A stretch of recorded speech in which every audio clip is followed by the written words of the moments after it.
My name's David. I'm 52. Been a welder for almost 30 years. 25 of them at the same steel plant outside Novigrad. The kind of place where the walls sweat in summer and your gloves freeze to the bench in winter. We work hard. We don't complain. And we don't ask questions that don't concern us. At least, that's how it used to be. About 6 months ago, things started to shift. Rumors of layoffs, automated tools being tested, new management. Most of us figured it was just the usual corporate noise, that they'd shake a few things up, cut corners, and then move on. But then she showed up. Kira. She walked into the welding bay like she already belonged there. Mid-20s, sharp features, long braid tucked under her helmet, eyes that scanned the room like a supervisor, not a trainee. Said she was assigned to shadow me, to learn from the old guard. She joked. Most of the guys gave her the usual cold welcome we give any newcomer, but not me. I nodded, showed her the ropes, kept it professional, but she was good, too good. In 2 weeks she was welding cleaner lines than most second-year techs, and she asked all the right questions about workflow, hours, union reps, bottlenecks. I started to feel uneasy, not because she was better than expected, but because it felt like she was building a file in her head, not a career. And then came the late shifts. She started volunteering to stay after hours, said she wanted more practice, more experience. Management loved it. I started staying too, just to see what she was really up to. It was during one of those shifts that things got personal. One Friday night, just after 9 p.m., we were the last two in the bay. I pretended to be packing up, but I stayed by the lockers, watching.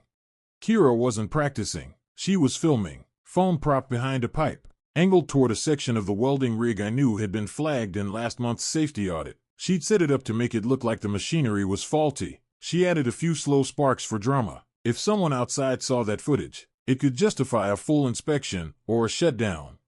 I stepped in. "You forgot your helmet," I said, voice calm. She jumped but recovered quickly, "Just recording for training purposes. No one records safety hazards without clearance, and you know it." She paused, looked at me, then smiled. "You're smarter than you let on.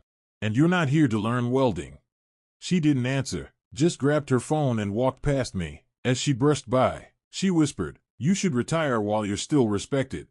That night, I didn't sleep. My gut told me she wasn't working alone. Monday morning, I came in early and made a quiet call to Pavel, the floor manager and a friend I'd known for over 2 decades. I didn't tell him everything, just that something about Kira didn't sit right. He sighed. "There's a reason I kept quiet, Dave. She's the daughter of Leonid Sokolov." My stomach turned. Leonid was the new director of operations, corporate guy, straight from Moscow, sharp suits and colder eyes. We'd heard rumors he was sent to clean house. I didn't think that meant sending his own daughter undercover. "She's not just watching us," Pavel added. "She's gathering leverage. They want to gut the union and replace half the line with automation. She's here to find cracks, safety issues, inefficiencies, people to pin things on." I hung up and just sat there. All my years of loyalty, of doing things by the book, meant nothing to these people. I was just another asset to be optimized. Later that day, Kira caught me outside during my break. She leaned beside me against the rail, sipping her energy drink like we were old friends. "I know you found out," she said. I didn't answer.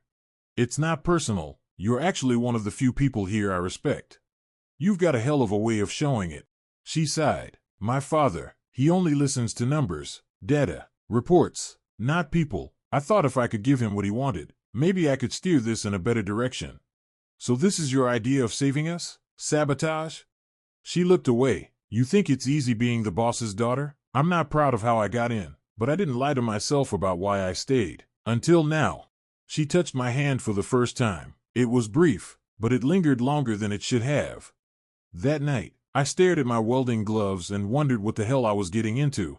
A week passed. Kira kept her distance. The air in the bay felt heavier, as if everyone sensed the balance was off but couldn't name it. Then came the inspection. 3 men in corporate jackets showed up with tablets and hard hats. They walked the floor like they owned it, poking at wiring, scribbling notes, asking pointed questions. Behind them was Leonid himself, cold-eyed and unreadable. And right beside him was Kira. She wouldn't meet my eyes. I saw it coming before it hit. The inspectors discovered a pattern of violations in my section. I was suspended pending an internal review. It was a setup, clean and quiet, and it would have worked except for one thing. I had my own insurance.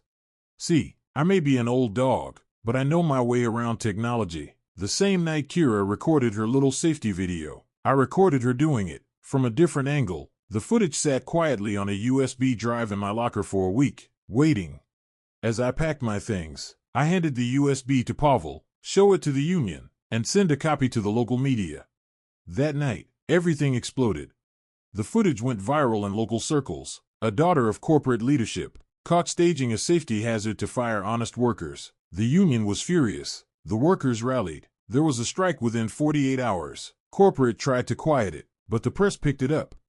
By the end of the week, Leonid had resigned. Kira disappeared. No goodbye, no explanation. I thought that was the end of it.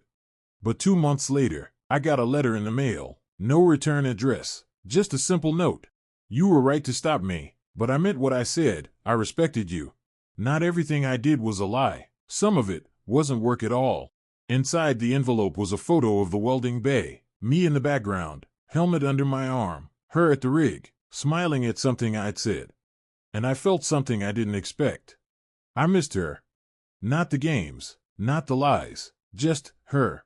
She came in like a spark, burned hot, fast, dangerous. But she changed something in me. Maybe that was her plan all along. Or maybe some people just break more than metal.